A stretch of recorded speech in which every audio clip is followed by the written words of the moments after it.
வாழ்க வளமுடன் நண்பர்கள் அனைவருக்கும் வணக்கம். நான் உங்கள் நண்பன் அர்ஜுன். நான் செபியில் பதிவு பெற்ற பங்கு முதலீட்டு ஆலோசகர், SEBI registered investment advisor and registered research analyst. இப்போ இந்த வீடியோ நம்ம பார்க்க போகிறது 28 ஆகஸ்ட் போஸ்ட்மார்க் ரிப்போர்ட்டு. லைக் இன்னைக்கு வந்து மந்த்லி எக்ஸ்பிரி மார்க்கெட் வச்சு செஞ்சுருக்கிறாங்க. இன்னைக்கு மட்டும் இல்லை, கண்டினியூவாக வச்சு செஞ்சுட்டு தான் இருக்கிறாங்கன்னு வச்சுக்கங்களேன். மார்க்கெட்டில் ஒரு ஹெவி செல்லிங் ப்ரெஷர், இப்போ இருக்கிற ஸ்ட்ராங் சப்போர்ட் என்ன, அதுக்கப்புறமா வந்து நம்ம இந்தியாவுக்கு ரொம்ப சப்போர்ட்டிவாக யூஎஸ்லேருந்து வர்ற ப்ளூபர்க் அப்படிங்கிற மேகசின் வந்து கண்டினியூவாக அப்டேட் கொடுத்துட்டே இருக்கிறாங்க. அதாவது ட்ரம்ப்புக்கு அகைன்ஸ்டாக இந்தியாவை வந்து பகைச்சிக்கிட்டோம் அப்படின்னா இது வந்து குளோபல் லெவலில் எல்லா மாற்றத்தையுமே ஏற்படுத்தும்.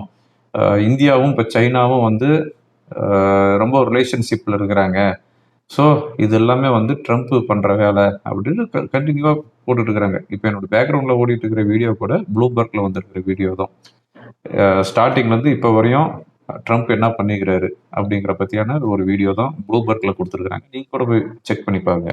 ஓகே, இந்த டீட்டெயில்ஸு, முக்கியமான ஹாட் நியூஸு, 2 ஸ்டாக்கு அதை பற்றி டிஸ்கஸ் பண்ணலாம். ஓகேங்களா? அந்த 2 ஸ்டாக்குமே வந்து இப்போ வந்து ஆட் பண்ணலாம்.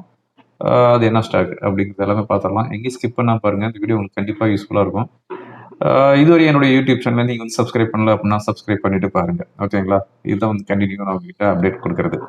ரைட்டு, யூஎஸ் மார்க்கெட்டு எஸ்டர்டே என்ன ஆச்சு அப்படின்னு பார்த்தோம் அப்படின்னா, அதாவது ஸ்லைட்லி ஹையில் தான் வந்து க்ளோஸ் ஆகிருது. S&P 500 0.24%, நாஸ்டாக் 0.21%, டவ் வந்து 0.32% வந்து ஹையில் க்ளோஸ் ஆகிருது.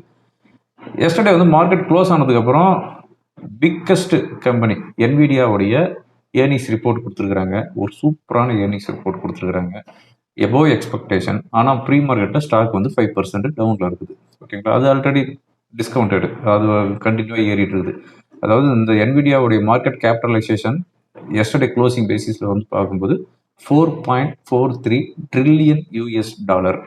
அதாவது நம்ம மார்க்கெட்டோடைய டோட்டல் சைஸ்ன்னு வச்சுக்கோங்களேன். அந்த அளவுக்கான வெயிட்டான ஸ்டாக்கு நாஸ்டாக்ல இருக்குது. அது மட்டும் டவுலையும் இருக்குது. இப்போ வந்து 5% டவுனில் ட்ரேட் ஆகிட்டு இருக்குது. ஓகே, காலையில் ஏசியன் மார்க்கெட் பார்க்கும்போது ஜாப்பனீஸ் நிக்கி 0.5% ஹையில் இருந்துச்சு. ஹேங்ஸிங் இண்டெக்ஸ் 0.5% டவுனில் இருந்துச்சு. நம்ம கிஃப்ட் நிஃப்டி 70 to 100 பாயிண்ட்ஸ் டவுனில் தான் இண்டிகேட் பண்ணிட்டு இருந்துச்சு. அதாவது 50% டேரிஃப் வந்து இம்ப்ளிமெண்ட் ஆனதுக்கப்புறம். அதே மாதிரி தான் ஓப்பன் ஆச்சு. ஒரு 50-70 பாயிண்ட்ஸ் டவுனில் ஓப்பன் ஆச்சு. 24,700 to 24,500. அதாவது இன்னைக்கு பார்க்கும்போது கொஞ்சம் வயலண்ட் மூவ்மெண்ட் இருந்துச்சுன்னு வச்சுக்கோங்க. மந்த்லி எக்ஸ்பிரிங்கிறனால கொஞ்சம் வயலண்ட் மூவ்மெண்ட் இருந்துச்சு. ஒரு 150 பாயிண்ட்ஸ் ட்ராவல் ஆகிட்டு இருந்துச்சு ஒரு 2 to 3 டைம்ஸு. பேங்க் நிஃப்டி பொறுத்தவரை லாஸ்ட் செஷன்லேயே ஒரு செல்லிங் ப்ரெஷர் இருந்துச்சு. ஆல்மோஸ்ட் 600 பாயிண்ட்ஸ் செல்லிங் ப்ரெஷர் இருந்துச்சு. இன்றைக்கி வந்து ஒரு செல்லிங் ப்ரெஷர். பேங்க் நிஃப்டி பொறுத்தவரை 54,250 ஓப்பன் ஆகிட்டு 53,800. இன்னைக்கு பேங்க் நிஃப்டி வந்திருக்கிற லோ வந்து பார்த்தோம் அப்படின்னா மே மந்த்து வந்த லோவுக்கு நியர்பை லெவல் வந்துருக்குது. ஓகேங்களா? இன்னைக்கு ஃபைனலாக சென்செக்ஸு 705 பாயிண்ட்ஸ் டவுனில் க்ளோஸ் ஆகிருக்குது. 0.87%, 80,080 வந்து செட்டில் ஆகிருக்குது. நிஃப்டி 211 பாயிண்ட்ஸ் டவுனில் க்ளோஸ் ஆகிருக்குது. 24,500 எக்ஸாக்டாக வந்து க்ளோஸ் ஆகிருக்குது. அதாவது 24,500 கால் அண்ட் புட்டு ரெண்டுக்குமே வந்து 0 பண்ணிட்டாங்கன்னு வச்சுக்கோங்களேன். ஆப்ஷன் ரைட்டர்ஸ் நீங்கள் நல்லா 24,500 வந்து டாமினேட் பண்ணிட்டாங்க. இந்த ஆகஸ்ட் மந்த் பொறுத்தவரையும் நிஃப்டியோடைய ட்ராவல் வந்து பார்த்தோம் அப்படின்னா, ஆகஸ்ட் மந்த்து நிஃப்டியோடைய அது வெரி ஃபர்ஸ்ட் டே ஆகஸ்ட் 1 அன்னைக்கு நிஃப்டி க்ளோஸ் ஆனது 24,550. அதுக்கப்புறமா வந்து 24,350 வந்துச்சு இந்த ஆகஸ்ட் மந்த் லோ. அங்கேருந்து 25,150. இது வந்து லாஸ்ட் வீக் வந்த ஹை. அதாவது நம்ம அதாவது நம்ம பிரைம் மினிஸ்டர் வந்து ஆகஸ்ட் 15 அன்னைக்கு ஒரு ஸ்டேட்மெண்ட் கொடுத்தாருல, அதனுடைய இம்பேக்ட் 25,150 வரையும் வந்துச்சு. அங்கேருந்து ஒரு செல்லிங் பர்சன் வந்து இப்போ வந்து 25,500 க்ளோஸ் ஆயிடுது. இந்த ஆகஸ்ட் சீரீஸு எங்கேருந்து கிளம்புச்சா அங்கேயே வந்து க்ளோஸ் ஆயிடுச்சுன்னு வச்சுக்கோங்களேன். இன்னைக்கு வந்து பார்க்கும்போது mid and small cap each 1% டவுனில் க்ளோஸ் ஆகிருக்குது. கன்சியூமர் டியூரபிள்ஸ் இந்த செக்டாரை தவிர மற்ற எல்லா செக்டாருமே வந்து டவுனில் தான் க்ளோஸ் ஆகிருக்குது, each 1%. Okay, post market report. இப்போ இருக்கிற முக்கியமான நியூஸ் அப்படின்னு பார்த்தோம் அப்படின்னா, ரூட்டர்ஸ் வந்து ஒரு ரிப்போர்ட் கொடுத்துருக்குறாங்க. என்ன ரிப்போர்ட் கொடுத்துருக்குறாங்கன்னா, இந்தியா வந்து ரஷ்யன் ஆயில் வாங்குறதுனால 17 பில்லியன் US வந்து சேவ் பண்ணுறாங்க அப்படின்ட்டு கொடுத்துட்டு, அமெரிக்கா வந்து நம்ம இந்தியாவுக்கு 50% டேரிஃபுங்கனால $37 பில்லியன் வந்து ஒரு ஃபினான்சியருக்கு வந்து லாஸ் ஆகுது இந்தியாவுக்கு அப்படின்னு போட்டிருக்கிறாங்க. ஸோ இங்கே வந்து அமெரிக்காவுக்கு நாம் வந்து எக்ஸ்போர்ட் பண்ணுறதுல $37 பில்லியன் வந்து லாஸ் ஆகுது. ரஷ்யாவிலேருந்து ஆயில் வாங்குறதுனால $17 பில்லியன் வந்து நம்ம வந்து சேவ் பண்ணுறோம் அப்படின்னு சொல்லிக்கிறாங்க. நெட்டாக வந்து $20 பில்லியன் தான் வந்து இந்தியாவுக்கு வந்து லாஸு அப்படின்னு ரூட்டர்ஸ் வந்து ரிப்போர்ட் கொடுத்துருக்குறாங்க. இதே தான் வந்து நம்ம கவர்மெண்ட்டும் வந்து சொல்லியிருக்கிறாங்க. பட் இங்கே இருக்கிற ஒரு $1 மில்லியன் கொஷின் கூட இல்லை. என்னுடைய கொஷினும் என்ன அப்படின்னா, நாம் வந்து ரஷ்யாட்ட இருந்து ஆயில் வாங்குறதுனால நமக்கு வந்து $17 பில்லியன் வந்து சேவ் ஆகுது. அந்த 17 பில்லியன் யாருக்கு சேவ் ஆகுது? கவர்மெண்ட்டுக்கு சேவ் ஆகுது. ஓகேங்களா? இங்கே வந்து $37 பில்லியன் வந்து லாஸ் ஆகுது. அது வந்து யாருக்கு லாஸ் ஆகுது? இங்கேருந்து எக்ஸ்போர்ட் பண்ணுறவங்களுக்கு. ஓகேங்களா? இப்போ கிளாசிக்காக சொல்லணும் அப்படின்னா, திருப்பூரில் வந்து துணிலாம் வந்து அமெரிக்காவுக்கு அனுப்புகிறாங்க. அதில் வந்து 50% டேரிஃப்னால அது வந்து பேன் பண்ணிட்டாங்க. அப்படிங்கும்போது திருப்பூர்லேருந்து அவங்க வந்து அமெரிக்காவுக்கு எந்த ஒரு பொருளும் வந்து எக்ஸ்போர்ட் பண்ண முடியாத சூழ்நிலை. ஸோ இப்போ வந்து யாருக்கு பாதிப்பு? திருப்பூரில் இருக்கிற துணி தயாரிப்பாளர்கள் தான் வந்து லாஸு. ஆனால் ரஷ்யாவிலேருந்து $17 பில்லியன் வந்து நமக்கு வந்து சேவ் ஆகுது அப்படின்னா, அது வந்து இங்கே வந்து கிளாத் மெர்ச்சன்ட்டுக்காக வந்து அது வந்து லாஸ் வந்து கொடுக்க போகிறாங்க, காம்பன்சேட் பண்ண போகிறாங்க. இல்லை, அது வந்து கவர்மெண்ட் எடுத்துக்க போகுது. ஸோ இப்படி ஒரு காம்பன்சேட் ஓவராலாக வந்து ரூட்டர்ஸ் வந்து இந்த மாதிரியான ரிப்போர்ட் கொடுத்துருக்குறாங்க. பட் இது வந்து நம்ம லோக்கல் எக்ஸ்போர்ட்டருக்கு வந்து எந்த ஒரு யூஸும் கிடையாது. ஓகேங்களா? பட் நம்ம கவர்மெண்ட் வந்து வேற கண்ட்ரிகிட்டலாம் பேசிட்டு இருக்கிறாங்க அப்படிங்கிற மாதிரி நியூஸ்லாம் வந்துட்டு இருக்குது.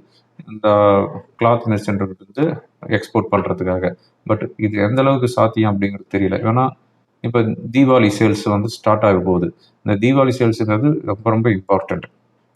அதாவது ஆல் ஓவர் வேர்ல்டில் எல்லா இந்தியன்ஸும், நாட் ஈவன் இந்தியன்ஸ், ஃபாரினர்ஸ் கூட இப்போ வந்து தீபாவளி வந்து செலிப்ரேட் பண்ண ஆரம்பிச்சிட்டாங்க. அதனால் வந்து இப்போ வந்து எக்ஸ்போர்ட் பண்ணுறவங்களுக்கு வந்து ரொம்ப ஸ்ட்ரகிளான டைம் வச்சுக்கல. ஓகே, அதுக்கடுத்து வந்து யூஎஸ்லேருந்து White House trade advisor Peter Navarro அவர் வந்து என்ன சொல்லிக்கிறாரு அப்படின்னா, 25% டேரிஃபை நாங்கள் வந்து இந்தியாவுக்கு கட் பண்ணுறதுக்கு நாங்கள் ரெடியாக இருக்கிறோம். ஆனால் அவங்க வந்து ரஷ்யாட்டிருந்து ஆயில் வாங்குறத ஸ்டாப் பண்ணிட்டோம் அப்படின்ட்டு அவங்க வந்து ஒரு ஸ்டேட்மெண்ட் கொடுத்தாங்கன்னா, இமீடியட்டாக 25% டேரிஃப் வந்து நாங்கள் கட் பண்ணுறோம் அப்படின்னு ஒயிட் ஹவுஸ் ட்ரேட் அட்வைசர் வந்து ஒரு ஸ்டேட்மெண்ட் கொடுத்துருக்கிறாரு.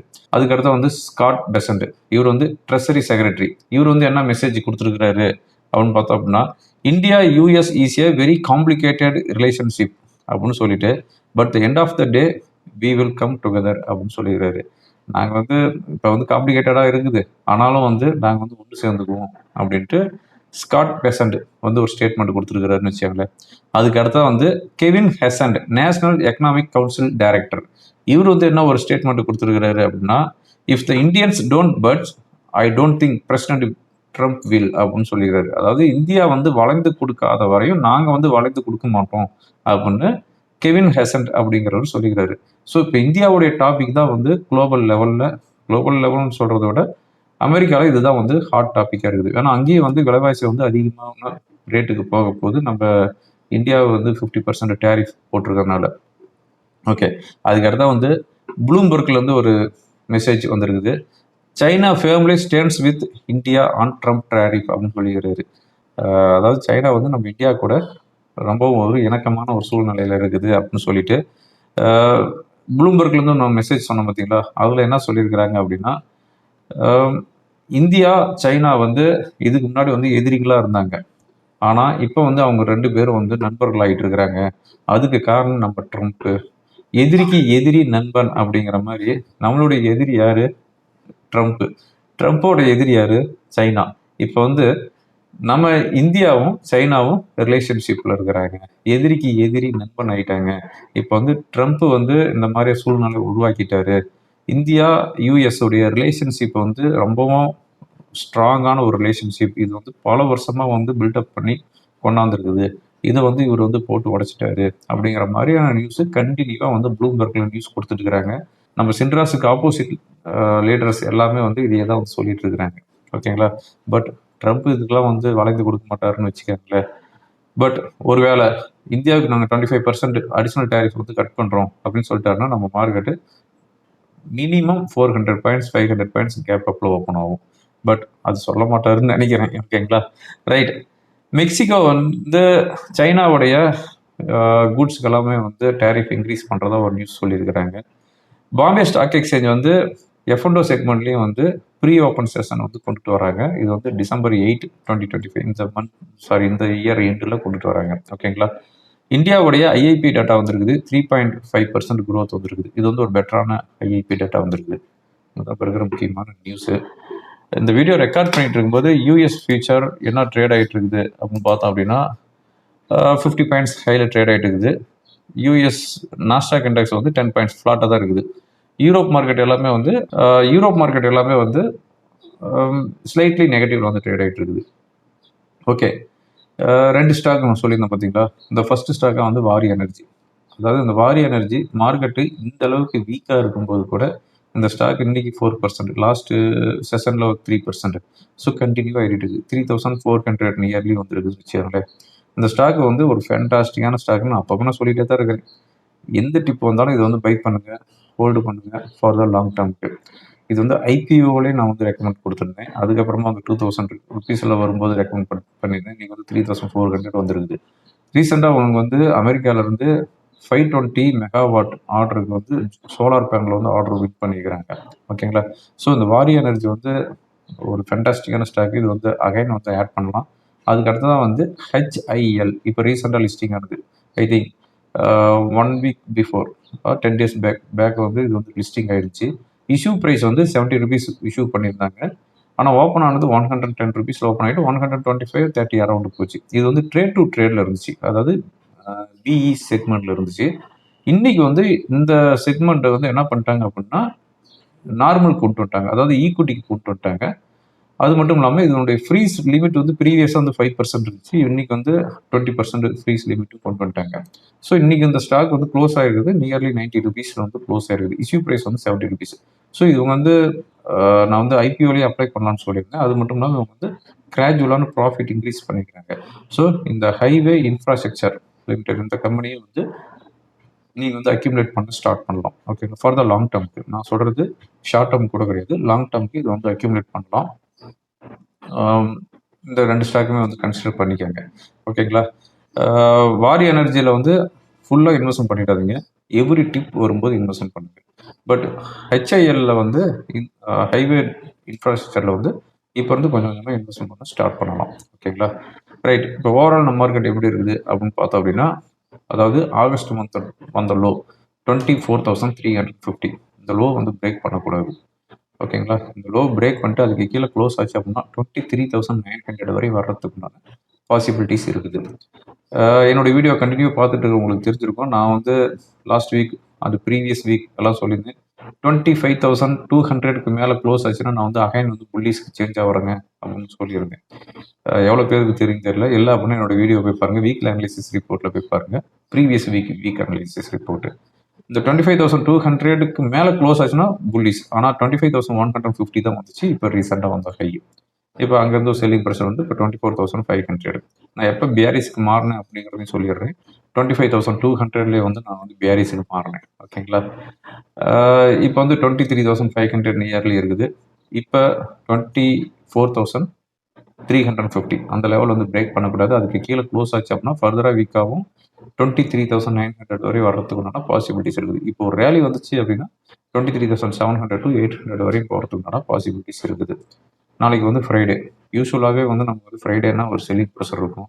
நாளைக்கு வந்து செப்டம்பர் சீரீஸோடைய வெரி ஃபர்ஸ்ட் டே. நாளைக்கு என்ன நடக்க போகுது அப்படிங்கிறதையும் நம்ம வந்து ஃபோக்கஸ் பண்ணணும்னு வச்சுக்கோங்களேன். பார்க்கலாம். சப்போர்ட் வந்து வாட்ச் பண்ணிக்கோங்க. இந்த லெவல் பார்க்கலாம். ஓகேங்களா? என்னோடய ஃப்ரீ டெலிகிராம் சேனல் வந்து ஃபாலோ பண்ணிக்கோங்க. எது இம்பார்ட்டண்ட் அப்டேட் இருந்துச்சு அப்படின்னா அதில் நான் வந்து போஸ்ட் பண்ணுறேன். இப்போ நான் பார்த்துட்டு இருக்கிறது பேங்க் நிஃப்டியோடைய டே கேண்டில் பார்த்துட்டு இருக்கிறோம். பேங்க் நிஃப்டி பொறுத்தவரையும் இந்த லாஸ்ட் 4 செஷனில் வந்து மட்டும் 1000 பாயிண்ட்ஸ் வந்து டவுன் ஆகிருக்குது. ஓகேங்களா?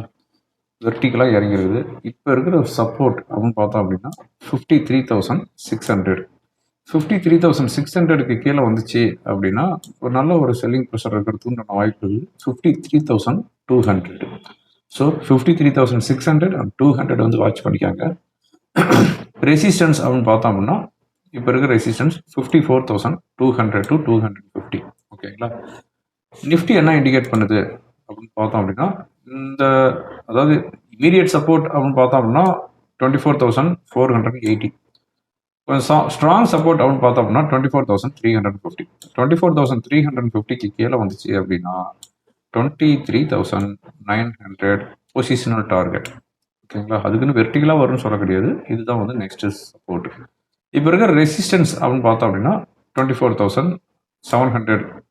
ஓகேங்களா? இமீடியட் ரெசிஸ்டன்ஸ் அப்படின்னு பார்த்தோம் அப்படின்னா அதாவது இந்த பிக் பியாரிஸ் கேண்டலோட 50% அப்படின்னு பார்த்தோம் அப்படின்னா 24,600. ஓகேங்களா? இந்த லெவல் வந்து வாட்ச் பண்ணிக்காங்க. இது வந்து ஃப்ரைடேக்கு உண்டான லெவல். ஓகே ஃப்ரெண்ட்ஸ், இந்த வீடியோ உங்களுக்கு ரொம்ப யூஸ்ஃபுல்லாக இருக்கும்னு நினைக்கிறேன். யூஸ்ஃபுல்லாக இருந்துச்சு அப்படின்னா ஃப்ரெண்டுங்களுக்கு ஃபார்வர்ட் பண்ணுங்கள். மறக்காமல் சப்ஸ்கிரைப் பண்ணுங்கள். தேங்க்யூ ஃபார் வாட்சிங். வாழ்க வளமுடன்.